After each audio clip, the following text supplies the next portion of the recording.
Bonjour. Le module mathématiques financières a pour objectif l'étude des opérations financières telles qu'un investissement ou un prêt pour enfin dégager leur rentabilité et ce par un raisonnement mathématique. Le cours mathématiques financières est scindé en 3 chapitres.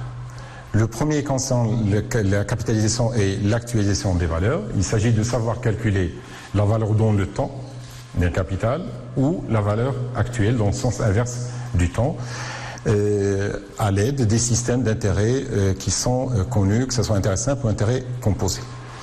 Le deuxième chapitre concerne les annuités. Il s'agit de plusieurs règlements qui sont effectués à des intervalles de temps égaux. Et l'objectif étant soit de constituer un capital ou bien de rembourser un emprunt ou amortir un emprunt. Et finalement, un troisième chapitre qui porte sur les emprunts indivis. L'objectif étant essentiellement savoir ou bien maîtriser le mécanisme d'un tableau d'amortissement moyennant les modes de remboursement connus. Alors, la séquence d'aujourd'hui, la première séquence, porte sur le système d'intérêt simple ou ce qu'on appellera autrement les opérations financières à court terme. Alors, commençons par la question suivante. Qu'est-ce que c'est qu'un intérêt? Dans le monde de la finance, un service de prêt est rémunéré par une sorte de loyer. Donc, on a la formule suivante. Capital final égale capital initial plus l'intérêt. Comment calculer l'intérêt? Là, il y a plusieurs modes de calcul, il y a au moins 2 qui sont connus. Et pour illustrer ceci, donc, nous commençons par un exemple détaillé concernant un placement de 16 000 dirhams avec un taux périodique de 5%. Périodique, ça peut être annuel, mensuel, etc. Et la question, il s'agit de calculer le capital final après 3 périodes de placement. Alors, à la fin de la première période, on a le capital 1, C1, égal au capital initial, plus le taux d'intérêt porté sur 16 000 dirhams. Et donc, ça donne ce chiffre-là, 16 800. À partir de la deuxième période, les choses vont changer. Pourquoi? Parce qu'il y a au moins deux façons de voir les choses. À la fin de la deuxième période, donc, on a C2 égal au capital C1 qu'on a constitué, plus alors le taux d'intérêt qui porte soit sur le capital initial, 16 000 dirhams.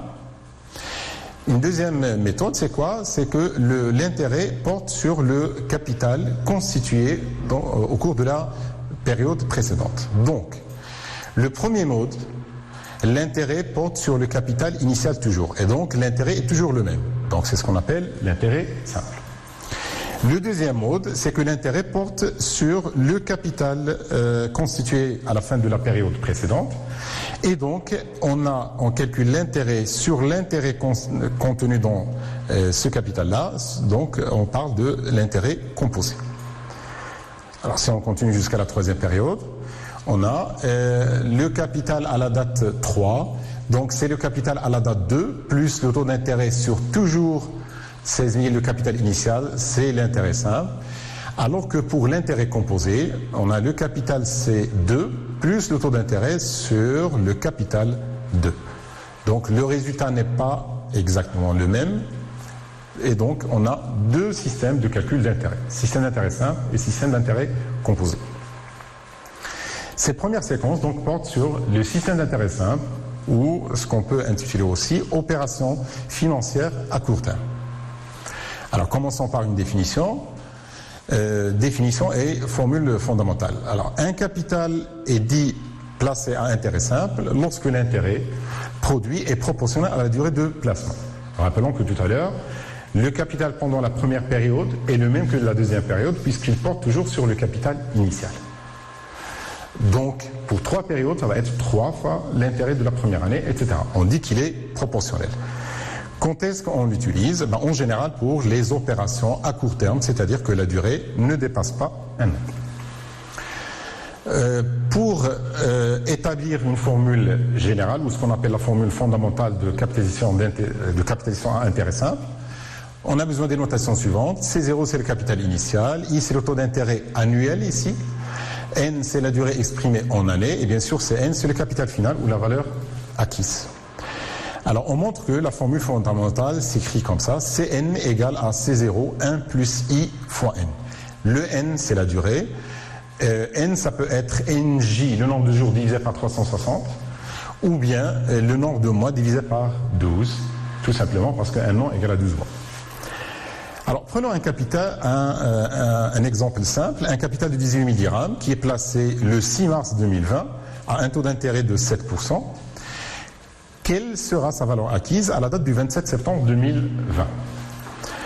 Bien, du moment que la durée ne dépasse pas un an, ici le capital final, c'est le capital initial fois donc la formule NJ divisé par 360. Comment calculer le nombre de jours? Ben, tout simplement, c'est en mars, c'est 31 mars moins 6, la date de placement, plus les autres mois, et donc ça donne jusqu'au 27 septembre, donc ça donne 205. En remplaçant dans la formule, donc on obtient le chiffre suivant, 18 717,50. Alors, maintenant on passe à l'actualisation des valeurs. L'actualisation des valeurs, c'est tout simplement l'opération inverse de la capitalisation. Que vaut un capital aujourd'hui qui est disponible dans le futur? Alors, à intérêt simple, on a deux formules. Il y a la valeur actuelle rationnelle et la valeur actuelle commerciale. Alors, la vraie formule, la formule, disons, rigoureuse, est C0 égale à Cn divisé par 1 plus In, parce qu'elle provient de la formule fondamentale de capitalisation. Mais dans la pratique, il y a une autre formule qui s'appelle la valeur actuelle commerciale. Donc, C0 égale à Cn égale à 1 moins In. Et on montre mathématiquement que les deux sont très proches du moment que le taux et N sont petits.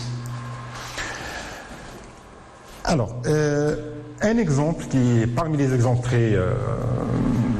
très connus concernant l'intérêt simple, il y a soit l'escompte commercial, des effets de commerce, ou bien, par exemple, la gestion des comptes courants et d'intérêt. Nous allons focaliser sur un exemple très pratique, c'est l'escompte d'un effet de commerce.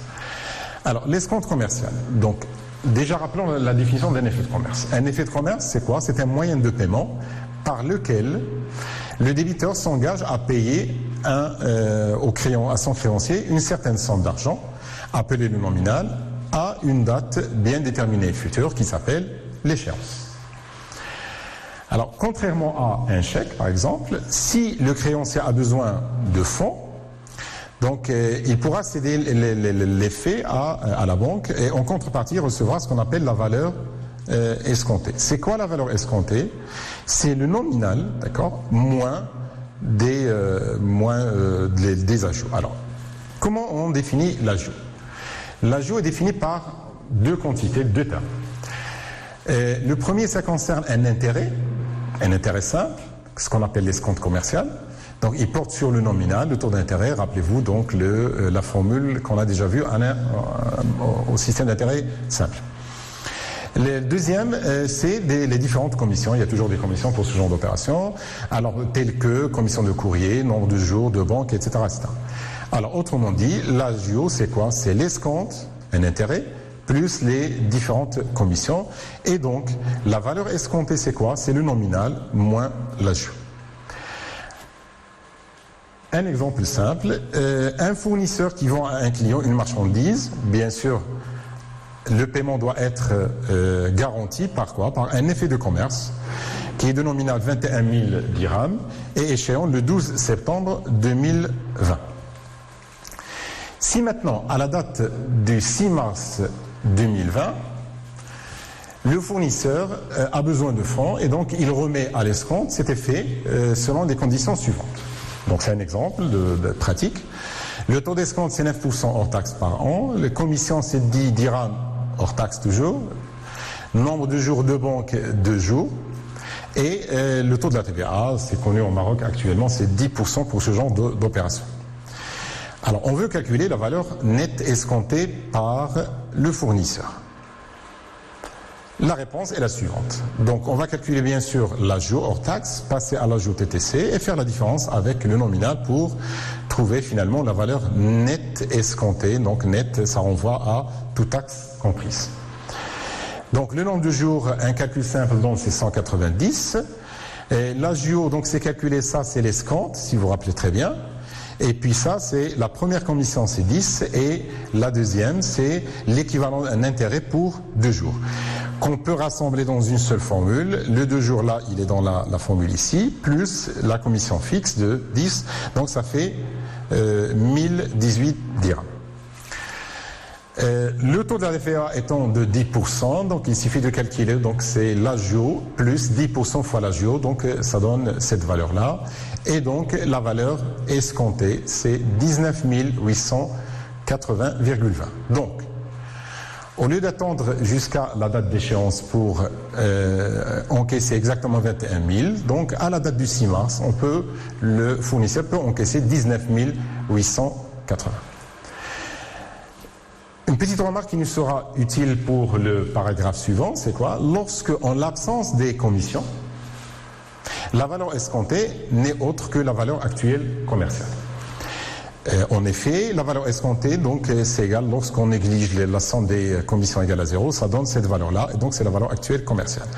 Alors, dans la pratique, cette règle s'applique dans le cas où on désire remplacer un effet de commerce par un autre de manière équivalente. Et c'est l'objectif du paragraphe suivant. Définition. Alors, équivalence de capitaux. Il s'agit de quoi? Je suis un fournisseur, j'ai un effet de commerce, le débiteur a envie de faire la chose suivante, de remplacer le précédent par un nouveau, le ou les précédents, les effets précédents, par un nouvel effet. Bien sûr, donc l'opération doit se faire d'une manière équivalente. Qu'est-ce que c'est que l'équivalence de capitaux à intérêt simple? Alors, à intérêt simple, 2 capitaux sont équivalents à une date bien déterminée, c'est ce qu'on appelle la date d'équivalence, lorsque à cette même date, leurs valeurs actuelles commerciales sont égales. J'ai 2 capitaux. Si la valeur du premier à la date d'équivalence égale la valeur du deuxième à la date d'équivalence, je dis que les deux sont équivalents. Alors, un exemple pour illustrer ceci, on veut déterminer, sous forme d'exercice, on veut déterminer le nominal de l'effet unique échéant le 5 septembre 2020 et qui remplace de manière équivalente les 2 effets suivants. Alors, donc, imaginons qu'on a une marchandise qui a été payée par 2 effets, le premier et le deuxième. Le premier, c'est 15 800 échéant le 10 mai 2010, et le deuxième, de nominal 20 000, échéant le 2/7/2020. Alors, on a envie de retarder ce paiement-là, donc remplacer N1 et N2 par un effet unique qui est équivalent, bien sûr, échéant le 5 septembre 2020. Donc on a retardé le paiement. Bien. L'inconnu ici, c'est quoi? Quel est le nominal de ce nouvel effet? Alors, sachant que le taux d'intérêt, donc on suppose que par exemple c'est 9%, et que la date d'équivalence c'est le 24/3/2020. Alors, la réponse, on a que le nominal N3 est équivalent à N1 et N2 par la relation d'équivalence. Donc, remarquez que ça, c'est quoi? Cette quantité-là, c'est la valeur actuelle commerciale de N3. Ça, c'est la valeur actuelle commerciale de N1 et la valeur actuelle commerciale de N2. Les 3 valeurs actuelles commerciales sont à la date d'équivalence le 24/3/2020. Bien. Un calcul mathématique donne la chose suivante, c'est que N3 égale à cette quantité divisée par 1 moins NJ. Alors, on calcule NJ1. NJ1, c'est quoi? C'est le nombre de jours entre la date d'échéance du premier effet et la date d'équivalence de 24/3. NJ2, c'est quoi? C'est le nombre de jours entre la date d'échéance du deuxième effet et de la date d'équivalence du 24/3/2020. Le NJ3, c'est quoi? Donc c'est le nombre de jours entre la date d'échéance du troisième effet et la date d'équivalence de 24, toujours par rapport à la date d'équivalence qui est le 24/3/2020. Alors, un calcul simple donne N3 égale à 36 625,14. Merci.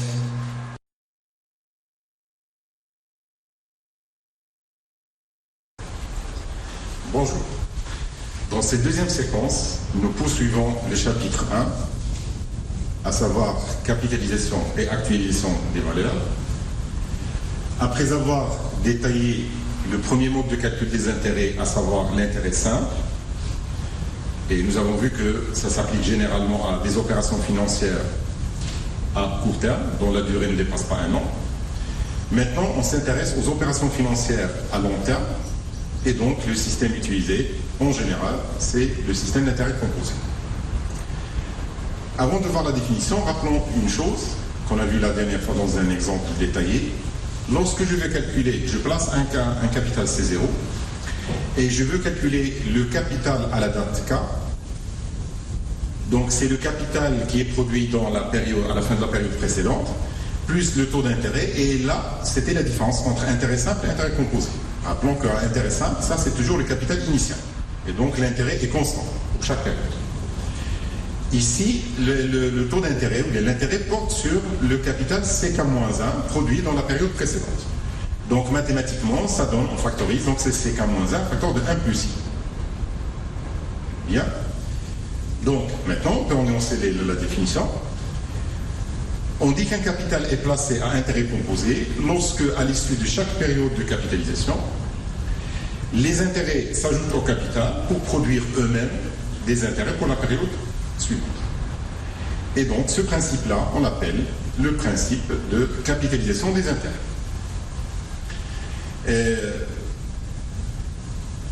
Donc, si on fera exactement la même chose qu'on a fait pour le système d'intérêt simple, c'est-à-dire qu'on a besoin d'une formule générale, ce qu'on appelle la formule fondamentale de capitalisation.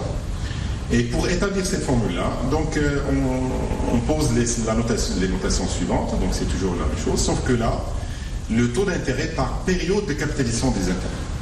Parce qu'en général, les choses changent. Si je capitalise mensuellement, ce n'est pas la même chose que si je capitalise annuellement ou semestriellement, donc en général, bien sûr. Alors, bien sûr, j'ai envie de dire que ça, c'est une suite géométrique. CK égale à CK-1, 1 plus I. Alors, pour pouvoir le dire, donc j'ai besoin que les indices soient des entiers naturels. Et donc, donc premier cas, K où la durée n est un nombre entier en période. Dans ce cas-là, il est facile de montrer que voilà la formule fondamentale de capitalisation à intérêt composé. Ça, c'est ce qu'on appelle le terme général d'une suite géométrique. Donc Cn égale à C0, 1 plus I à la puissance n.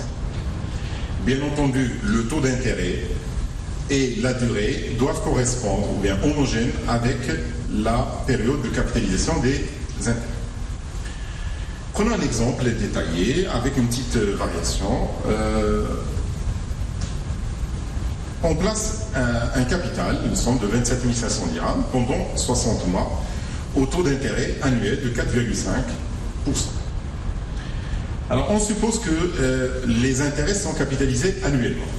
La question c'est quel est le capital constitué? Là on va changer un petit peu. Dans un cas classique, standard, c'est-à-dire que le taux est constant le long de la période de placement.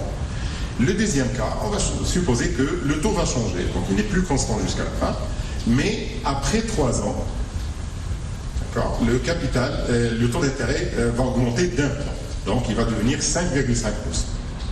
Et bien sûr, il va rester constant par la suite. Bien.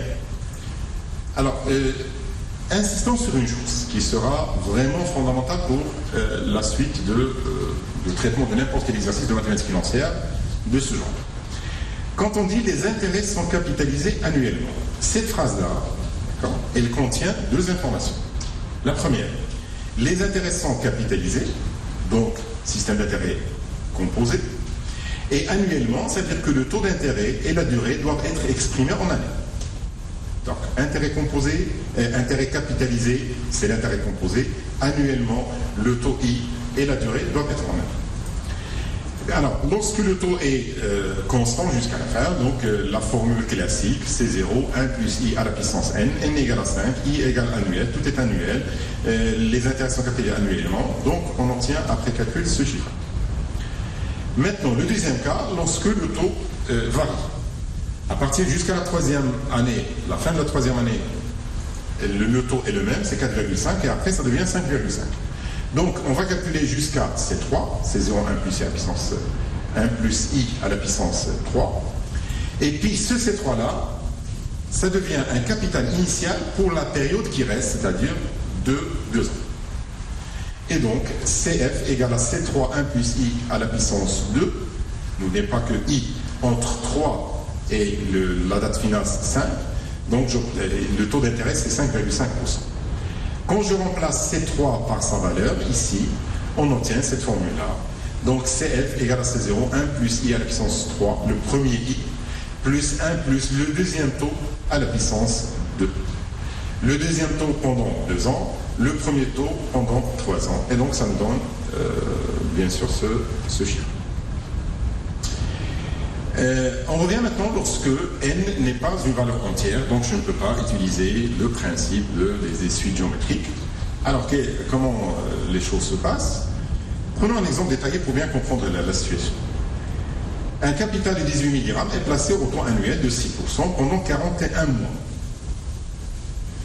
Quelle sera sa valeur acquise, capital final, si les intérêts sont capitalisés toujours annuellement?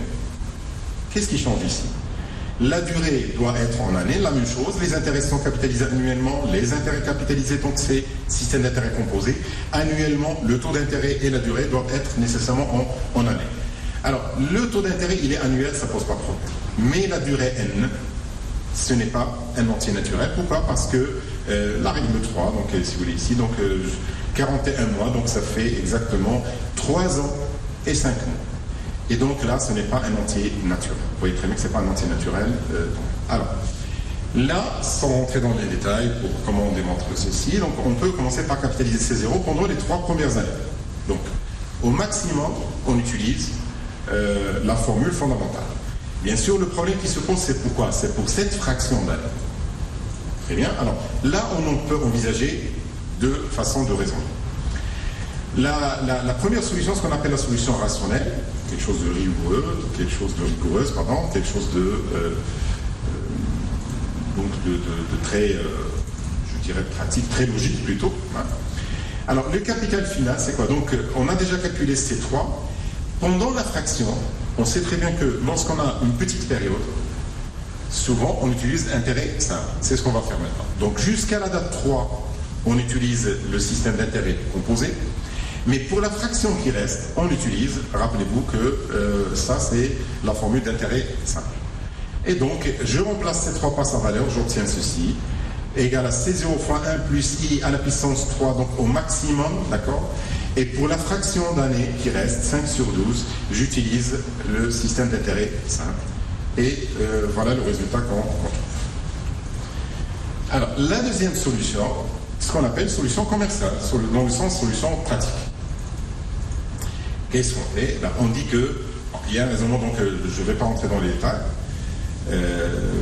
Donc là, qu'est-ce qu'on dit?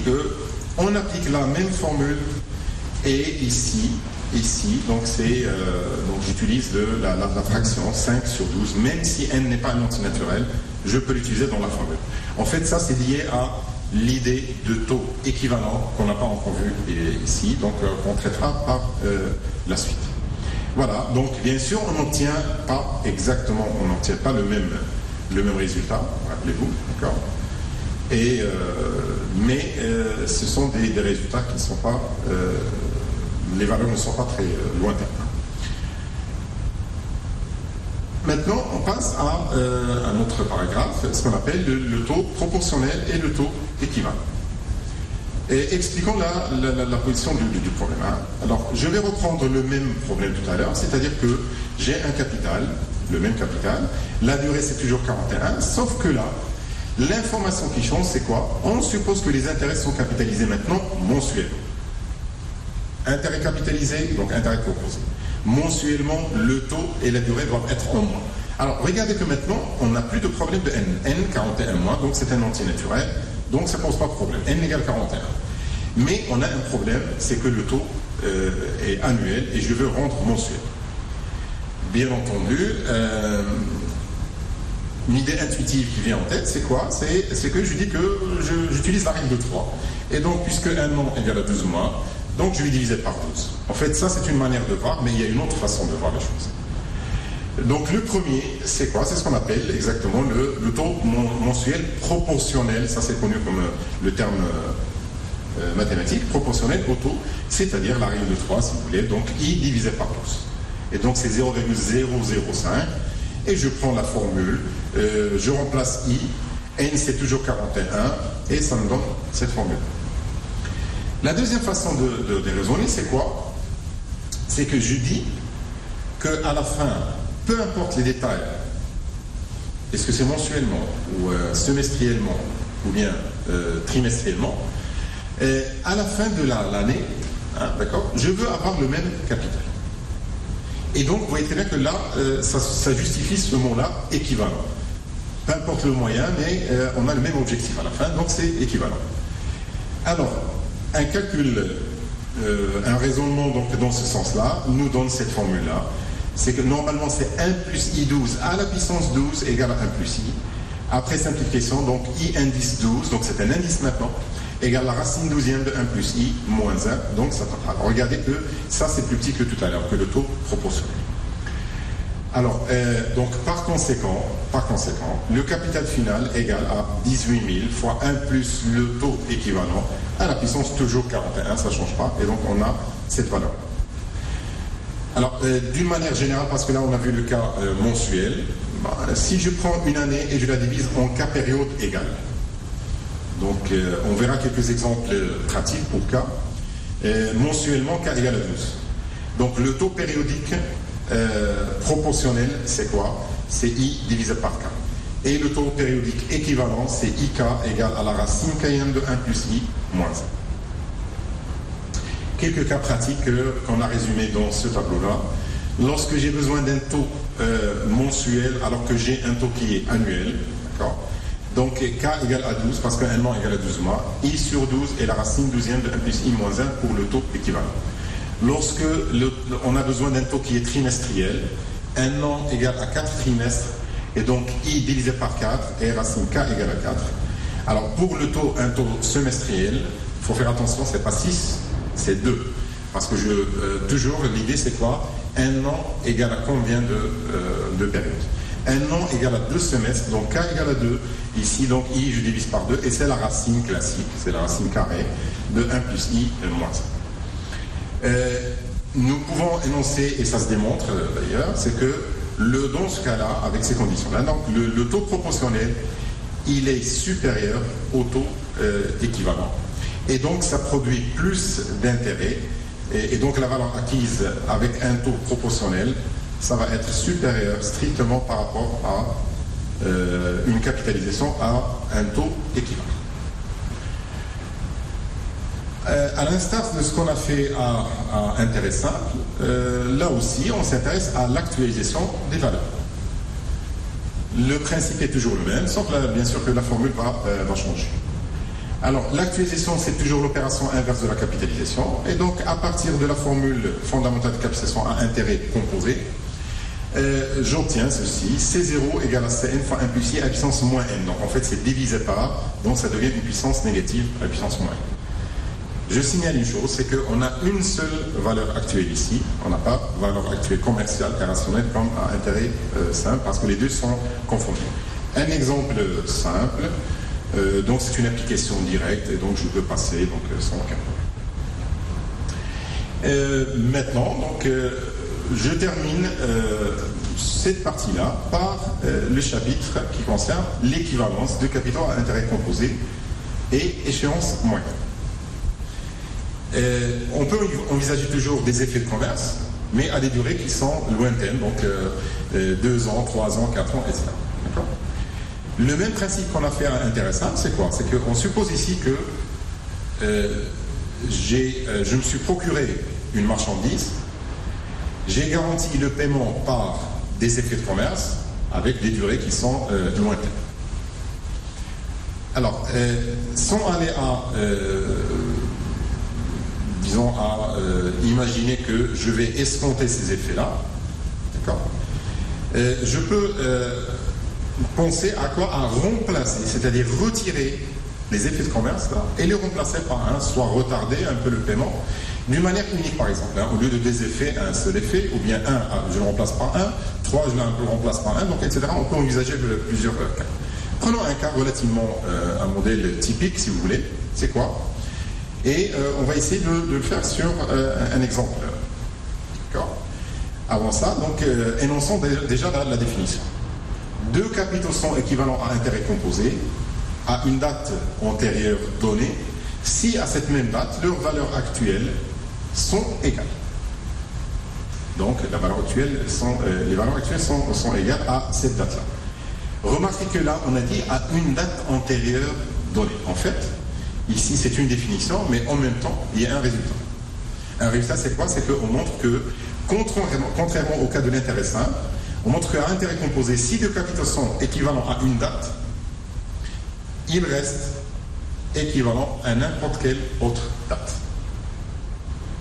Alors, un exemple détaillé. Rappelez-vous que l'intérêt simple, non, il y a toujours une date d'équivalence. Lorsque je change la date d'équivalence, le résultat change. Alors que ici, c'est n'importe quelle date, et d'ailleurs, ça se démontre, on peut le vérifier facilement, et ça se démontre. Alors, un exemple détaillé. Imaginons qu'un commerçant est endetté des 2 effets de commerce suivants. Un effet de commerce est toujours défini, disons que d'un point de vue financier, d'un point de vue calcul financier plutôt, donc par le nominal et la date d'échéance. Le premier, c'est 35 000 échéants dans 2 ans. Le deuxième, le nominal, c'est 27 000 et échéants dans 5 ans. La question est la suivante. Le commerçant obtient la possibilité de les remplacer. Donc il faut qu'ils se mettent d'accord déjà. De remplacer aujourd'hui par, à une date, quand je dis aujourd'hui, à une date, parce qu'aujourd'hui, je vais l'appeler la date 0. Par un effet unique, donc je vais retirer les 2 et je le remplace par un seul effet équivalent. Donc je vais utiliser la notion de l'équivalence entre les 2 effets anciens et le nouveau. Au taux d'intérêt annuel, donc 8,7% par an. Donc, on a 2 petites questions ici. Donc là, on va jouer un petit peu sur mathématiquement d'un point de vue calcul. Parce que quand je retire 2 effets et j'ai un troisième qui est nouveau, j'ai des inconnus en fait. J'ai le nominal et j'ai la date d'échéance. D'accord? Alors, donc, on peut jongler un petit peu avec mathématiquement entre les deux. C'est-à-dire que parfois, je donne le nominal et je calcule le taux, la date d'échéance, ou l'inverse, je donne la date d'échéance et je calcule le nominal. Alors on va faire les deux, parce que c'est intéressant de voir comment on fait les choses. Donc, calculer le nominal du nouvel effet si son échéance est dans 4 ans. Donc là, on a donné l'échéance, mais on calcule le nominal. Deuxième question, c'est que on fixe le nominal, d'accord, et on dit que à quelle date ce montant-là va être équivalent à N1 et N2, les 2 effets, les 2 anciens. Alors la réponse. L'équivalence se traduit par la valeur à la date D de N3 d'un côté égale à la valeur des 2 effets, des 2 anciens, N1 et N2, donc toujours à la même date. Alors, où la valeur de D signifie la valeur à la date d'équivalence D à choisir convenablement selon les cas. Ici, on va choisir la date 0 comme date 0, d'accord, aujourd'hui, parce qu'on a dit dans 2 ans, donc à partir d'aujourd'hui. Alors, prenons la date 4. La date 4, c'est quoi? C'est la date du nouvel effet. La date 4 comme date d'équivalence. On peut faire la date 0, mais on a dit que s'ils sont équivalents à une date, les effets sont aussi, ou bien les capitaux sont aussi équivalents à n'importe quelle autre date. Alors, à la date 4, on aura la valeur de N3 à la date 4, c'est N3, parce que déjà N3, elle est à la date 4. Il n'y a ni capitalisation ni actualisation, donc c'est N3. Égal. La valeur à la date de N1, rappelez-vous que N1, c'est à quelle date? C'est à la date 2. C'est ça, à la date 2. Donc je vais calculer sa valeur à la date 4. Donc ça veut dire que c'est une capitalisation de combien? De 2. De 2 ans. Donc à la puissance 2. Et là, c'est à la date N2, c'est à la date 5. Je veux calculer à la date 4. Donc c'est une actualisation de combien? D'une période. Et donc ça me donne N3 égale, je remplace par la valeur. Et voilà le résultat qu'on obtient. Donc c'est donc un calcul simple. Donc on peut calculer à quoi égale N3. Maintenant, lorsque N3 est fixé égal à 62 000 dirhams, d'accord, Ceci veut dire avant tout que l'échéance est bien avant 4 ans, puisque le nominal ici est inférieur à celui de la première question. Alors, à la date d'aujourd'hui, on entend par N l'échéance du nouvel effet. D'accord ? Donc, alors, N, on peut l'imaginer, sans faire trop de raisonnement, on peut l'imaginer que entre 2 et, par exemple, 2 et 5. On peut poser d'une manière théorique que c'est après 5. Bon, ça, c'est pas un problème, d'accord ? Parce que la valeur numérique va nous fixer exactement à la date N. Donc, alors, maintenant, on va faire l'équivalence à la date 0, parce que N, c'est par rapport à 0. 2, c'est par rapport à aujourd'hui, 0. Dans 2 ans, dans 5 ans, et donc j'ai cette formule-là d'équivalence entre N3 d'un côté et N1, N2, les anciens effets de commerce. Alors, un calcul mathématique simple ici nous donne que, en remplaçant I par sa valeur, 1 plus I à la puissance moins N égale à, donc N, ça c'est N1, ça c'est N2, divisé par N3. Et donc là, on utilise bien sûr la fonction logarithme, népérien ou logarithme dans le cas général, mais il faut que ce soit le même logarithme, à gauche et à droite, d'accord ?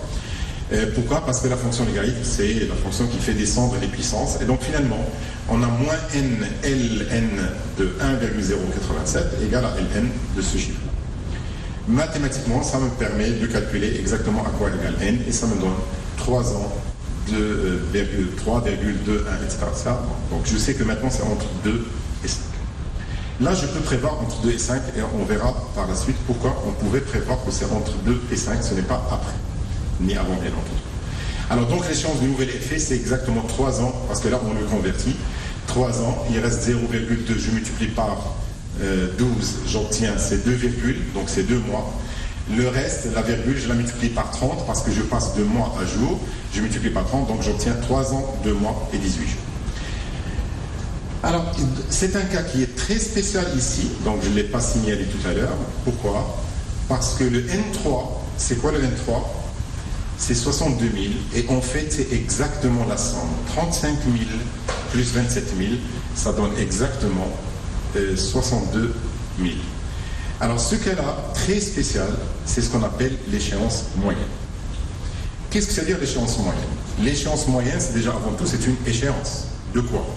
D'un nouvel effet qui va remplacer les anciens. Mais le nominal, il est donné. Par définition, c'est quoi ? C'est la somme des nominaux précédents. Donc, on peut énoncer la définition générale suivante. On appelle échéance moyenne d'une suite d'effets. Tout à l'heure, on a vu 2 effets, maintenant ça va être plusieurs. C'est quoi ? De nominaux N1, N2, Np, respectivement. C'est l'échéance de l'effet unique, équivalent bien sûr, qui va remplacer les autres, de nominal, exactement la somme des nominaux. N égale à N1 plus N2 plus N3, jusqu'à N et N. Alors, avec ce paragraphe-là, on a terminé ce chapitre, capitalisation et actualisation des valeurs. Et donc, on a vu la base du calcul de mode, les différents modes de calcul, et les différents cas, les différentes applications pour aussi bien le système d'intérêt simple que le système d'intérêt composé. Dans la prochaine séquence, on va passer au chapitre numéro 2, qui est les annuités. Et je vous remercie.